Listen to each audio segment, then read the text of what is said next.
کیونکہ ہم نہیں چاہتے کہ ملک کمزور ہو،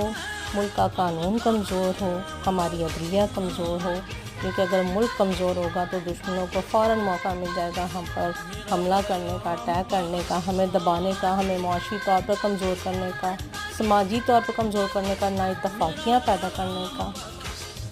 تو پلیز متحد ہو جائیں، اور سب لوگ جو بھی ظلم ہو رہا ہوتا ہے، جہاں بھی ہو رہا ہوتا ہے اور جس حوالے سے بھی ہو رہا ہوتا ہے، اس کے خلاف بات ضرور کریں۔ آپ کے پاس سوشل میڈیا ہے، فیس بک ہے، کمیونیکیشن ایک بہت بڑا ہتھیار ہے، کمیونیکیشن ایک بہت بڑی چیز ہے کہ ہم ایک دوسرے سے بات کرتے ہیں اور ہمیں پتہ چلتا ہے کہ کیا صحیح ہے کیا غلط، ہماری رائے کتنی صحیح اور کتنی غلط ہے، میجورٹی کی رائے آپ کو پتہ چلتی ہے۔ سو پلیز کمیونیکیٹ کریں ایک دوسرے کے ساتھ، اور میسیجز کو بھی آگے فارورڈ کریں، اور ضرور کامنٹس کریں، ایک دوسرے کو بتائیں، بات چیت کریں پاکستان کے معاملے پر، تاکہ ہم صحیح راستے پر جا سکیں۔